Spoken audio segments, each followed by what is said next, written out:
What's up, everybody? This is Fathery with Tex-Trek coming at y'all live with our reactions to Short Treks Episode 2, Calypso.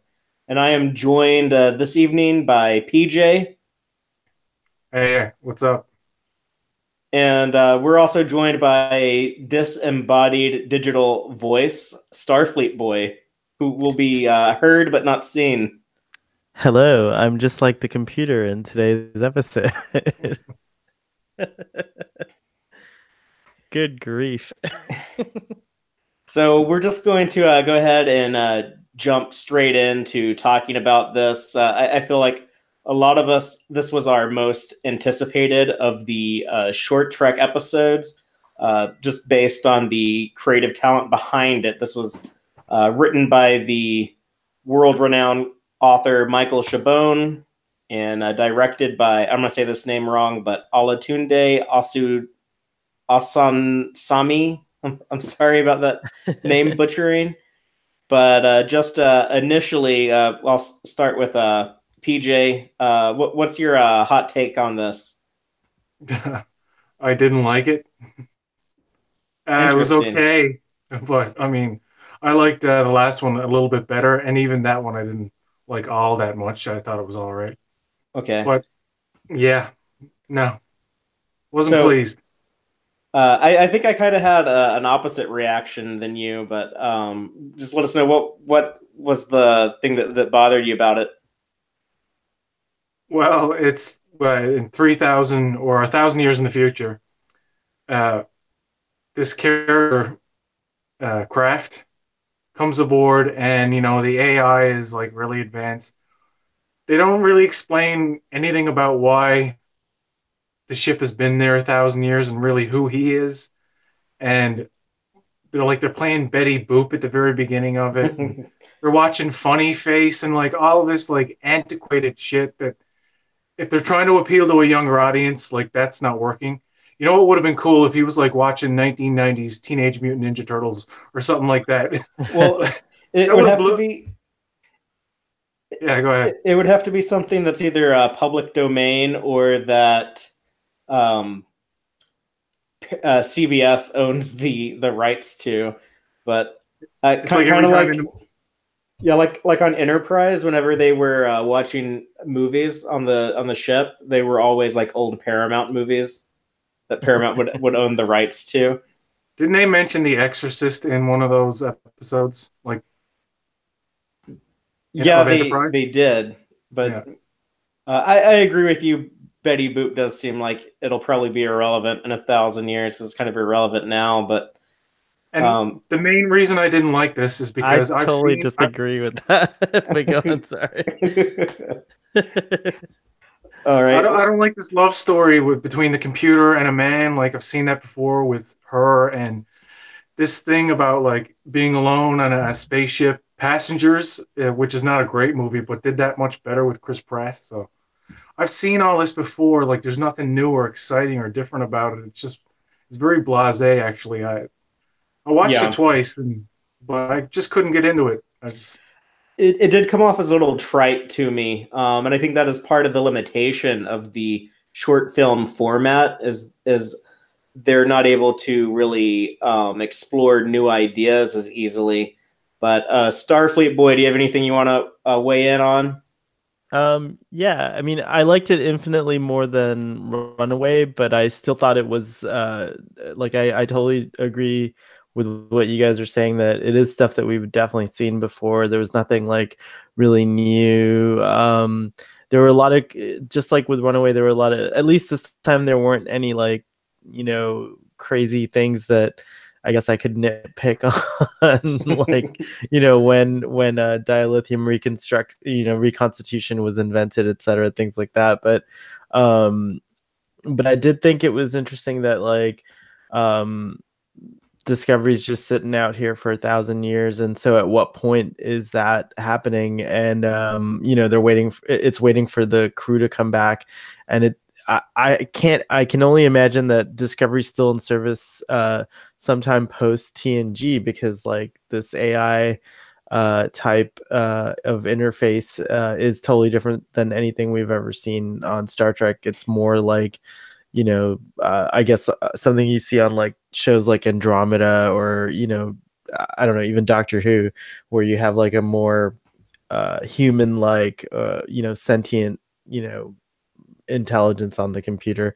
So it was just, those are kind of weird questions, but it doesn't bother me as much because it's like, oh well, it is plausible that Discovery could have still been in service, you know, many years, I guess, post TNG and you know, technically, and then it's sitting there waiting for the crew per its orders, and that's plausible too, because computers can get stuck in these like, you know, loops of logic where they won't do anything. So I liked all that, but again, I agree. It was like definitely the Chris Pratt movie did a way better job at like a romantic, like lost in space, kind of lonely in space, whatever type vibe. So yeah, it was like meh. Yeah, well, it's interesting because yeah, there are so many mysteries that are brought up. And by the way, It's a Small World one is telling us that she likes Betty Boop. So not well, not to hate on Betty Boop. I'm just saying that it did not seem like the most relevant thing that people would want to watch 1,000 years from now. I could be wrong. Well, you guys all knew who Betty Boop was without having to look her up, so clearly she's still in the subconscious of, Well, the of idea is whoever put him in that pod, like, was so obsessed with old Earth stuff, Earth yeah, media. yeah, that's right. But I got the that could impression. still be more modern stuff. It didn't have to be as old as that. But yeah, they probably did use certain clips from things that were cheaper for Well, their. they said also in the episode that he didn't know how to use it, so it got stuck on that, and he watched it like something like Oh eight God, hundred thousand times or some crazy number. So it's Splinter. very possible that like Eminem's in there, and Justin Bieber, and you know, everything else, but he just like didn't know how to work it. So instead of seeing a bunch of random things, he just kept watching Betty Boop over and over again. Yeah. But that being said, like it's also kind of, you know, strange that like the computer also has a fascination with old timey music movies. So I do get I think this is like probably Michael Chabon, in, you know, using I bet he loves you know, Betty Boop and that film, and so he probably incorporated it in that way. Um, and like I don't know, I just thought I just thought it again, yeah, I don't know, maybe in this discussion I'm starting to like it even less, but I am like a little left with the idea of like, well, what did I just really watch all that for? Like, Well, it was like 15 minutes to like, I don't know if there's a clue there for the next season of, you know, like I kind of want short treks to give us something that's gonna, you know, tie into the next season, so who knows. you know, I almost thought they were doing that when it showed he had a bird tattoo on his back, and I was wondering, is that the Red Angel that we've seen in the trailers? Oh, But right on. but then they said no, that's the Cyclops owl of Alcor 4. So I was like, oh no, they're not connecting it to the second season. But yeah, I mean, there's so many weird things that are brought up here by the setting of putting it 1,000 years in the future. You have a guy who shows up in this escape pod that doesn't really look Star Trek-ish at all. He's human, but you know, does the Federation still exist? Is that like a future Starfleet vehicle? He's talking about they're at war, and just the way that they described the world that he lived in. I thought this was a very interesting piece of science fiction, and for me, it worked as a little short film that's going to be limited to an 18-minute story. But it didn't feel necessarily Star Trek to me. This felt like it could belong to its own franchise. It almost kind of felt more like an episode of Black Mirror than an episode of Star Trek, which I think is interesting. But the idea of like this computer developing it pretty sophisticated artificial intelligence basically seems like, I guess, more advanced than even like Data on the Next Generation, because this thing clearly had emotions. Or was it just like a computer that was going insane and had like an emulation of human emotions? It's kind of weird, but Yeah, it didn't necessarily feel like something that is part of the Star Trek that we're used to. This could be part of like any science fiction space franchise. When the computer gave herself an avatar, it reminded me of the new Blade Runner. When because oh, hello. Yeah. Hello? Yeah, we can hear you. Oh, there. Okay, cool. Sorry, you guys cut out for a second. Well, it reminded me of the new Blade Runner where he has that program that he carries around with him, and then the upgrade means she can be anywhere, and like they almost can touch and things like that. And so the way they were interacting kind of reminded me of that. Um, your it's a small world also mentioned. Do you get the sense that there was no federation, or at least in that area of space? So yeah, he totally talks about like the way back. There's kind of also Yeah.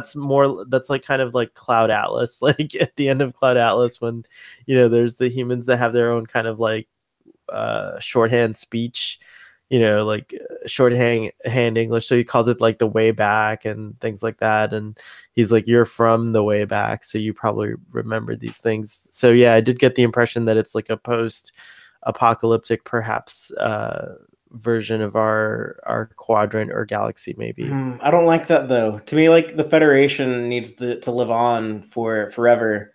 Like that's like the ultimate victory, as humans going into space and forming this utopia with aliens, and they have like struggles and hardships, and sometimes get attacked by the Dominion or the Borg. But at the end of the day, like the Federation is eternal, at least in my mind, in my head canon. What did you guys think of him dancing with the hologram? That's a Audrey Hepburn movie, isn't it? The Funny Face, yeah. Funny Face, yeah. Well, when she turns into a version of Audrey Hepburn and they dance, I don't see how that makes any sense, because like they're physically holding each other, and it's not like he can walk through her, but he can hold her hand and embrace her and all this stuff. He's just holding his hands up, and the hologram is like reacting to where his hand is. That's not the way they do it. That's how they kind of do it in Blade Runner. Yeah. And Blade Runner does it well.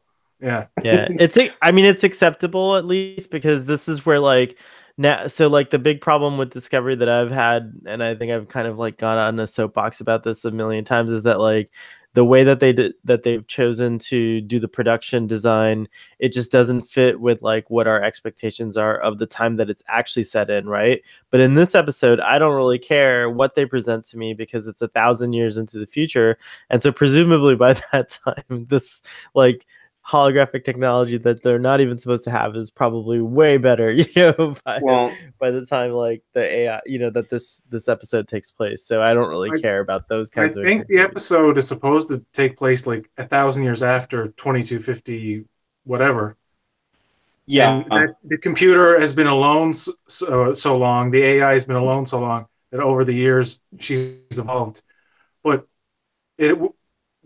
this crew disappearing from the Discovery they would have to explain that, because would that happen like 3 years down the line? It obviously probably won't happen in the second season. Well, that brings up a good point, is that will they now be committed to setting this up in Discovery? Like if they're going to keep this in continuity, you would think that now they're not going to be able to destroy that ship or do anything with it that would prevent it from ending up in this weird part of space where it floated alone for 1,000 years for whatever reason. So yeah, is that going to be like the end of Star Trek Discovery? Is like they have to abandon the ship, and for some reason, whoever's captain at this point orders the ship to remain stationary? Could be a discovery from an alternate reality or something. Not the mirror universe, but another. And like I think maybe the uniform that it generates for him at the end might be a clue as to like when the Discovery goes missing or stays on the standby thing. And that's the other thing, is that like I can't imagine that like it would have been nice to like have a little more information around the circumstances, because like why would the Discovery just sit there and like the Federation or Starfleet not be aware that one of their active ships is missing, you know, or like hasn't moved from its location in like, you know, a year, like, you know, something like that. So, you know, just all kinds of questions like where are they? Are they in the Bermuda Triangle of the galaxy or something like That's that, you the know? vibe I was getting, was that it was like in a very weird part of space that I don't like the name Calypso. Isn't that like the goddess of like sea storms or something like that? Like, Yeah, I think the reference is to like, if I'm not mistaken, this I'm totally going off of memory, so this might be off, but Achilles or one of the Greek heroes, maybe it was Hercules, goes to the island of Calypso for like a while, and that's where he finds like his wife or something like that. But he gets waylaid from his adventure, like so he's supposed to be like going to, you know, do his like amazingness, but like he gets waylaid on this island and like but then he has to eventually leave or something like that. So I forget, but I guess a quick Google search while you guys chime in will give us the answer we yeah, I mean need. that certainly ties into the story they were telling here with Kraft. He seems more like, I would say, if we're talking about Earth mythology, um, it comes off more like Odysseus, who left his family and his That's home to the go fight a one. war. It's Odysseus, right? Calypso. So that he gets like stuck on was a nymph in Greek mythology who lived on the island of Ogygia, where according to the Odyssey, she detained Odysseus for 7 years. So it kind of fits perfectly with that. She does kind of detain him for a time before she gives him the shuttlecraft. And I would say that the performance of the actor Aldis Hodge, I actually think he carried the short film or short episode or whatever we want to call it very well. And I know this is like a thing that actors really complain a lot about, like when Mark Hamill had to do The Empire Strikes Back, where it was mainly like Luke Skywalker hanging out with Yoda and R2D2, and he didn't have any other actors to react to or play off of. So it's just like one actor basically doing the every scene with just themselves, you know. Whereas Mark Hamill, he was talking to like a Muppet in a trash can, and here you have like a guy who is just like him, and then probably the script person off set, you know, reading the computer lines back to him, and he had to carry everything himself. And so I thought he did a good job. Then I actually liked the writing here. Michael Chabon kind of impressed me. There's within a very short time frame, they built up a lot of mystery around this guy, but also gave us a lot of world building for like this weird setting 1,000 years in the Star Trek future, where it does kind of seem post Federation. There's like this weird war going on. He's human, but he doesn't seem to be like of Earth. He's from this future society that doesn't exist in the Star Trek that time frame that we know. So I agree with PJ. It did come off as like a little. I have been there, done that, you know, seen this type of stuff before. But I think if you accept that, yeah, maybe they don't have time to do more original things within the smaller time frame of 15, 18-minute stories, I am pretty impressed with the writing. But there are some things that I think could have been handled a little bit better. I'm Yeah. beginning. I'm beginning Go to ahead, think PJ. they're Sorry. only doing these shorts because they need subscriptions for 4 months because they're not really putting a lot into it. And I know that it's a fact that Netflix didn't pay for the shorts because they would have had them on their streaming service. Yeah. But Well, CBS, like, you know, footed the bill, and CBS was like, it seems like they were kind of stingy with what they were allowed to do, and they were probably on like a time crunch too. And I'm kind of not looking forward to the rest now, to be honest. well, I I am looking think forward to the next one with the Saru backstory, because And that's that's what actually.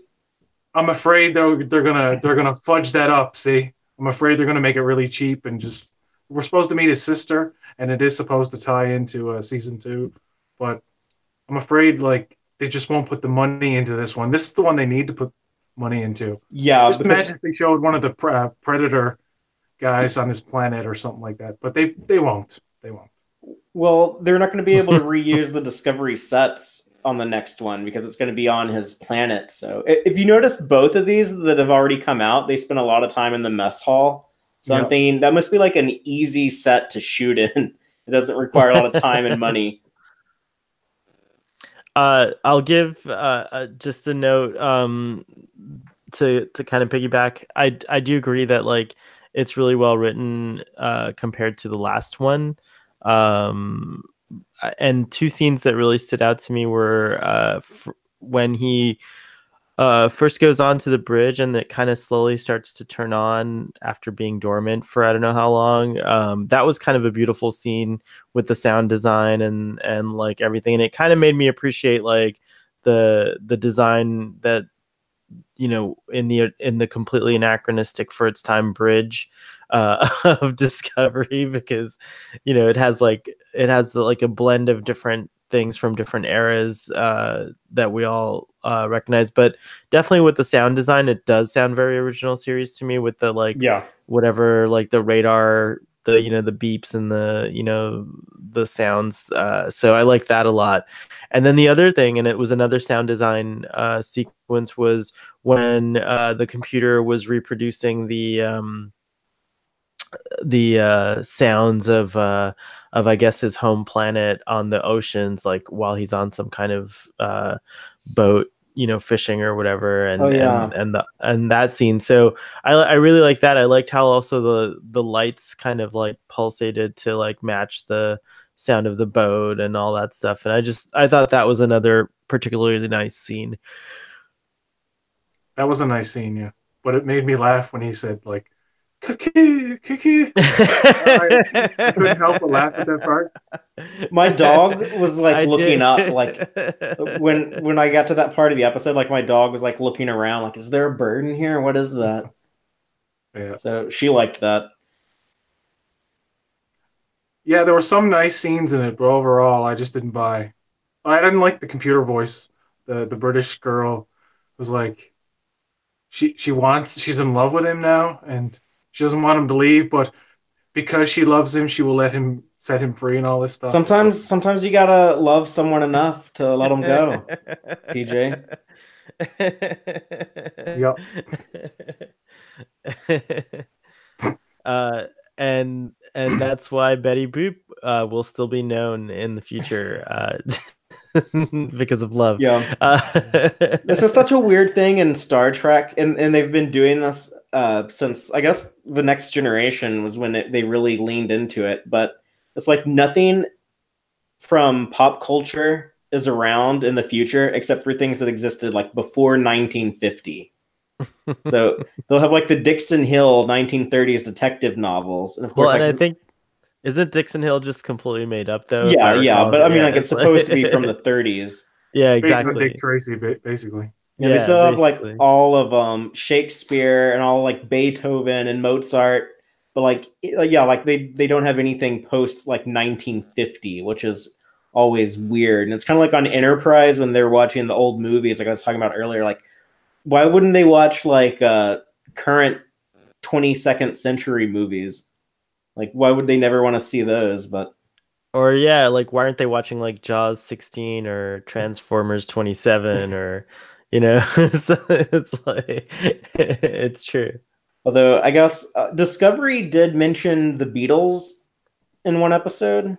And Elon Musk. I mean, it's making more contemporary references, and I guess like in that one episode where Harry Mudd keeps resetting time, weren't they playing more modern songs in the celebration that they were having in the nightclub, right? So that was kind of an improvement on that old thing, but at the same time it almost like becomes like a inside joke, I guess, in Star Trek, that like there's nothing past a certain era, which, you know, I guess you could kind of look at it that way too. Yeah, at the same time, you don't want to put super modern stuff in because then you kind of date it. Because then you're like, oh well, clearly that came out, in 2018. If they're using, I don't know who's like popular now on the music scene. Um, Cardi B, for example, would be Yeah, like great if they on like Cardi B, you're like, oh yeah, that like came from like circa 2018 when that episode was made. And Star Trek does kind of have like a timeless, like even like a bunch of like TNG and DS9 and Voyager, they feel like they could have been made, more recently than 20 or 30 years ago. It would have been funny if the computer went occur. No, but yeah, I think it is true. It's hard to kind of put in something that's gonna stand the test of time because let's say you put like I don't know, Phil Collins in Star Trek: The Next Generation, like it would have been awesome because he's like on tour again now, so audiences watching Star Trek: The Next Generation today would be like, oh, Phil Collins is still totally like around and Right. relevant or But at whatever. the same time, But if they then at had the same used time, like, you risk it, yeah, if it risk was it like being Flock of obscure, like Seagulls, then you'd be like, oh yeah, this was clearly made in the 80s because no one even knows who right. they are anymore. The only Exactly. time So, they referenced anything that was current at the time that they made it in TNG was when Stephen Hawking appeared as oh, himself, that's right. as his own hologram. Yeah. That was pretty cool. Yeah, the only guy to play himself in Star Trek, even though it's technically a hologram of himself. But Yeah. It's pretty awesome though. so we also got another comment from It's a Small World. Did Zora say she was alone for 1,000 years? So in that, does that mean that the Federation ship all have AI personalities? I think the explanation for that was that the computer AI had been evolving itself for 1,000 years, and I accept that. For all we know, if the 1701 Enterprise was somehow isolated for 1,000 years and the computer kept running, maybe that computer would have done the same thing. Could have. It is interesting that it chose to have its interface look like a Nest thermostat, though. I Or didn't like notice that. my voice here. Yeah, I guess that was the thing that like is unclear about this episode, and that you just have to kind of fill in with your imagination. But yeah, I did get that impression that like the computer sat there like running through routines for 1,000 years and just became sentient at some point. And so, but it still doesn't seem to have a choice. Like it did make the it did make the decision to send him on, to give him the shuttlecraft and like name it Funny Face. Like I thought that was cute and everything like that, but it seems like it's still holding fast to its orders. And again, like I just wish that like I think it's a cool concept. I just wish that season 2 kind of has something that ties us into this, because it would be neat and kind of like a mind blow if like you're like like that's what that's where the discovery is and it somehow ties in. But I don't think it's gonna happen. I What think that if it's just they have to? This is just me like spitballing. Like, here's a way I could see them doing it and it works, but this is almost certainly not going to be the case. What if they have to abandon the ship for like 1,000 years, but then like somehow like the ship comes back in time, and so they get the ship back? Yeah, that's a good. yeah. That's too smart for them to use. Well, I'm sure Alex Kurtzman is listening to us right now, so he might be taking notes. Hello, Mr. Kurtzman. I would like to bring coffee to you. That'd be a great job. Just bring you coffee. All of us probably would. You know what this actually reminded me a lot of, and it just now dawns on me what I was thinking when I was watching it was in the Pixar movie Wall-E, when you have the robot watching the musical at the beginning, Right. Yeah. and he was really romanticizing. It's And totally the same thing. That's so funny. yeah, yeah, PJ, I agree with you that yeah, this does kind of feel like we've seen it before. And Wally Yeah, becomes I sentient kind of in get a how she sense was too. romantic and stuff now, because I kind of didn't get before he said that. Like, she would have been watching those movies for years, and maybe she became a fan of chick flicks, basically, and wanted a man all that time, and she found one, right? But anyway, But like but like, what is it? 50 First Dates wasn't good enough, like, or just The that's the thing Notebook. is like, why funny face? It was probably the cheapest one they can get.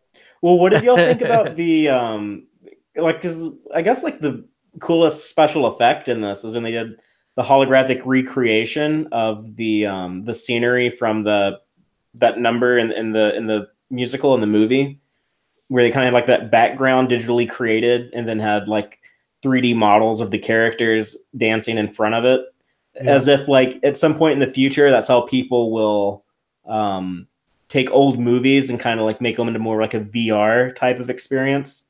Yeah, I like that, and it's totally something I think that like isn't outside of the realm of possibility in real life. I mean, I feel like we're in our lifetimes we're going to see some pretty amazing advances in virtual reality and how it's like how we interact with like films and things like that.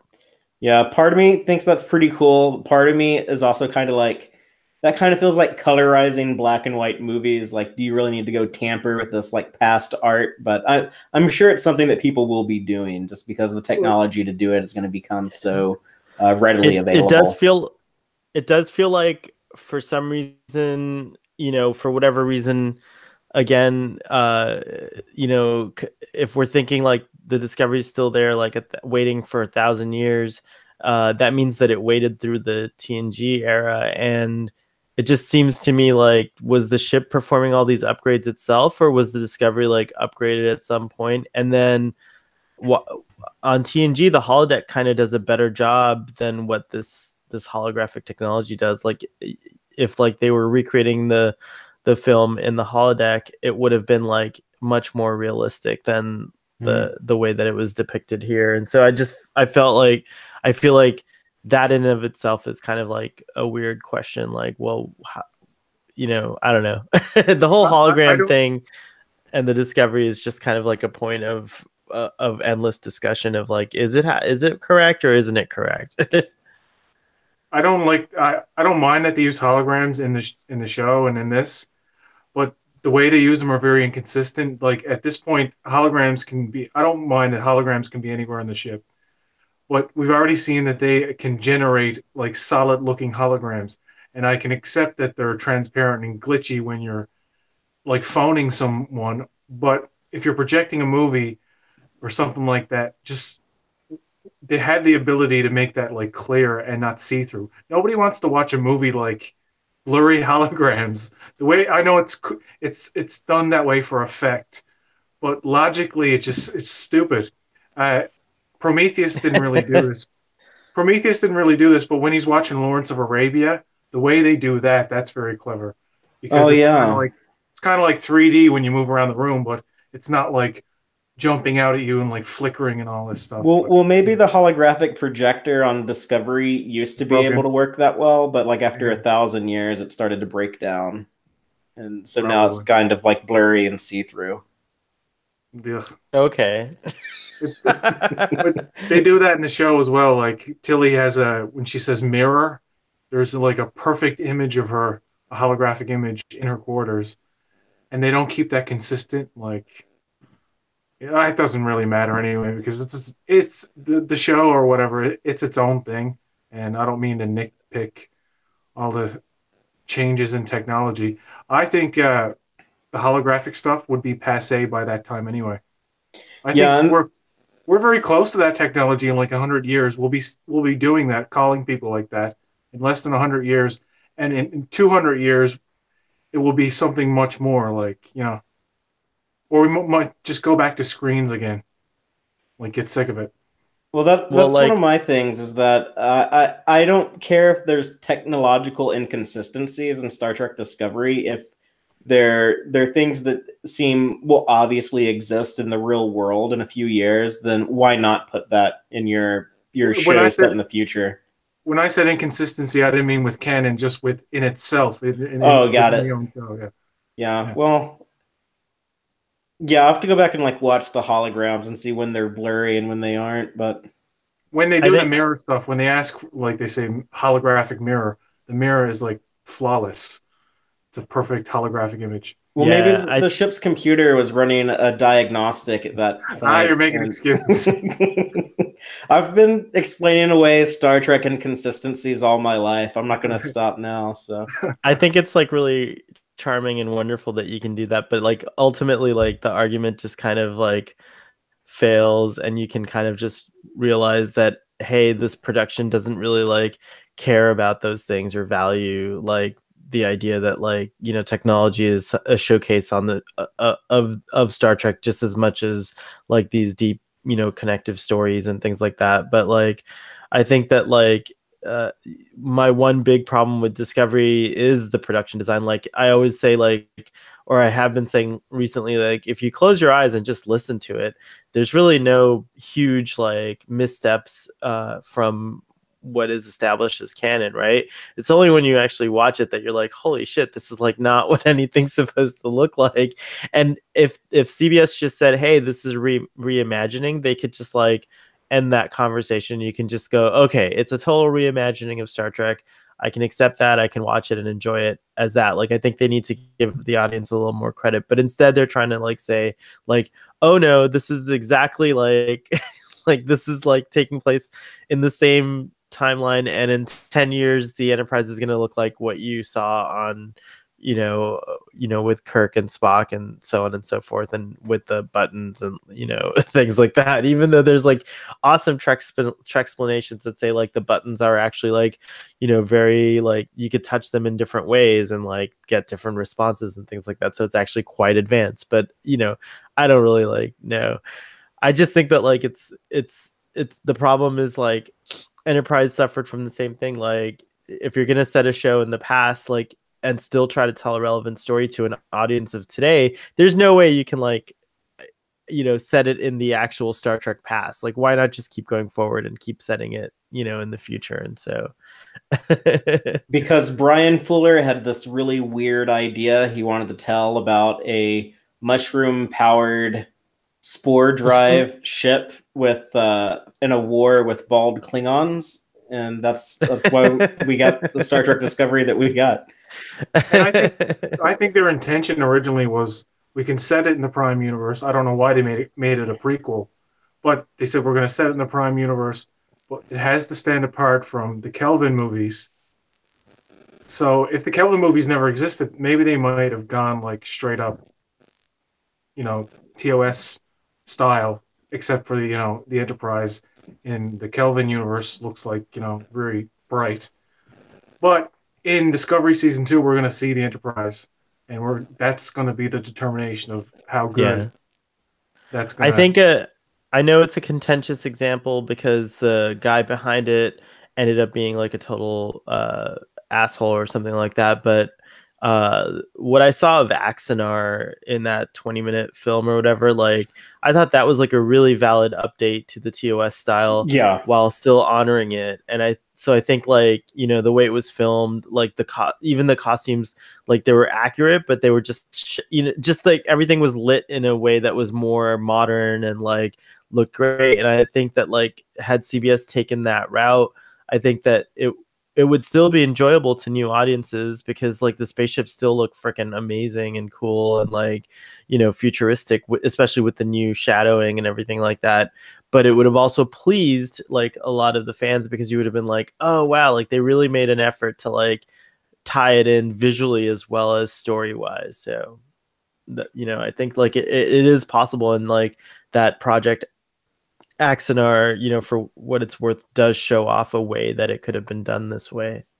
yeah, and that's my hope. That kind of like how the last episode of the TV show Smallville, which was just a story of, you know, Superman as a teenager, and then it lasted 10 seasons, and they didn't actually show Superman until like the very last Oh episode. wow. So that'd be my hope for Discovery, that whatever happens, like the last scene of the last episode, we see like an Axanar type aesthetic that you feel like, oh yeah, that definitely connects into the original series.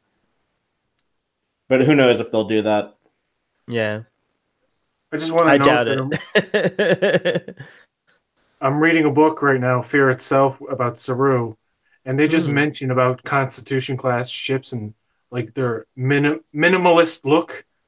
Yeah. And somebody makes a note. They're I don't know if they'll do that in the show, but hopefully. Well, they bring it up in the book, Desperate Hours. Desperate Hours, yeah, where Pike's Enterprise and Captain Giorgio's Shenju team up, and they compare the look of the ships and how I think it's Spock who notices, yeah, like humans seem to like to change styles every couple of decades or so, and the I mean, Enterprise is like, that's actually completely valid, but like there's still a like house design that the Navy, like if you look at the Navy, for example, right? Like it like kind of like, yeah, like an older aircraft carrier is gonna have way less advanced stuff than like a newer aircraft carrier yeah. on the inside, but on the outside they kind of all look the same. They have that gray livery and like, you know, gray and red, and like there's things that you can expect.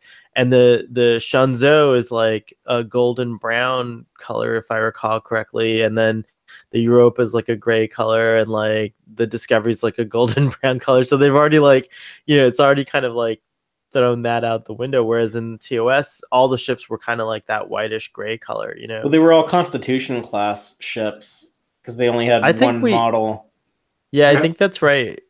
Like, we didn't really, but we got like other kinds of ships. Everything kind of like, you're right though. It's true. We only ever saw Constitution class though. But John Eves, the design artist who's designed all the Starfleet ships in Discovery, and he's worked on Star Trek for a long time. He's like the only guy who worked on the like Rick Berman era stuff, and in the Kelvin movies, and on Discovery. And his explanation for why the ships look so different and less uniform in the time of Discovery is he compared it to like 1950s American aircraft when you started like building the jet engine. You had all these different like experimental planes that all looked pretty different before they came out with like a more consistent design philosophy going forward. It was more like that experimental time period. And that's why you have something like the Spore drive, because it's where they're experimenting with all these different technologies. But I'll accept that. Yeah, that's fair. But I think we probably don't have much else to say on Calypso, unless anyone has any final contributions they need to get off their chest. I hope the next one is better. I agree. I hope the next one is better. I did like this one better than the last one. Yeah, though. I thought this one was cooler than the previous one. Yeah, I enjoyed this one. I think a few people will probably like it because they're gonna buy into the love story or whatever. But I've seen it all before. Well, I guess I'm a little less cynical because I kind of bought into the love story a little bit, even though it did feel like it was kind of trite. But the next one we'll be talking about is on December 6th, and like I mentioned, that's going to be the Saru backstory episode. PJ, do you remember the name of the planet? I know it's in the book that you're reading. Well, the book is on my phone, and I'm looking at my phone right now. Isn't it Kalinar? Kalinar. Okay. So I think we speculated that the actual, since the predators are the main, it's called that because that's what they are. They're not Kelpians. Oh, yeah. That's why it's not called like Kelpia. Right. Got it. So we'll be getting to know the Kelpians, and hopefully they have a badass predator that doesn't disappoint us. Well, it's gonna they're actually like, we're gonna find out they're actually like cows, and they're not just like hunted, they're also milked for their Kelpian milk and like all kinds of awful things like that, and they live in pens, and it'll be a commentary on they could get so bad. They could like get into like forced breeding and like all kind. I don't want to see the stuff we do to animals. I don't want to see that done to Saru and his family. That's totally what are they called? The Calendarians or whatever are going to be just like really like lazy TV watching blokes and gals. that's totally, they're not going to be great predators that hunt the Kelpians through the wilds of the planet. Or maybe it will be that. Oh yeah, and we have another comment from It's a Small World, says that she's excited for that, and Kurtratz Productions Dan the Man Gunther says he's excited for that one. Haven't seen this one yet, but why are you watching this, Dan? We're gonna spoil it for you. Get space up there in Canada and watch it. But Totally. I think that's all we got though. But I think we'll be back in about a month's time to talk about The Brightest Star. Yeah, totally looking forward to it. And hopefully I won't be disembodied then. I'm not sure what's going on here. But, but although it was somehow appropriate for this episode, so I guess that's what it was meant to be. Yeah, so Starfleet Boy, do you have anything you'd like to let anyone know about where they can find you and your content? Thank you. You can find me at on YouTube on my channel Starfleet Boy, or you can just search Starfleet Boy on Google. And I would love it if you guys would subscribe to the podcast or the YouTube channel. And then I just want to say thank you again so much for having me on. I really enjoy talking about this episode with you guys, and I look forward to the next one. Yes, sir. Yeah, thanks for taking the time to talk with us. And PJ, I see that you've been making some videos again, trying to keep Mecha Random in line with some of her Discovery is a prequel to The Cage. Yeah, I know. They just made that up, and now everybody's going with it, right? Kurtzman mentioned Telosians, and the group of haters are like, that's proof. Well, if you want to see the truth, you'll need to check out PJ's channel. I'll check it out right now. I have two channels. I have PJ's channel, and I have Botrek, Boatrek. You can find me on Twitter at PJ's Channel 1. So yeah. Okay, and as always, you can follow me at Tex-Trek on Twitter. Also, check out our Tex-Trek Facebook page. And be sure to subscribe to our channel so that you can see the podcast episodes that me and my co-host Dave are doing on the first and third Sundays of every month. So the next one coming out, we're actually talking about some Star Trek Discovery comics. So if you care to learn about T'Kuvma's backstory, I think that's what we're going to be talking about in our next podcast. And we'll also have regular videos with any Star Trek news that we can provide updates on. And as for short treks, we will be doing another live reaction the night of December 6th for The Brightest Star. And we'll go ahead and sign off on that note. But until then, as always, live long and prosper, y'all. Live long and prosper. Peace.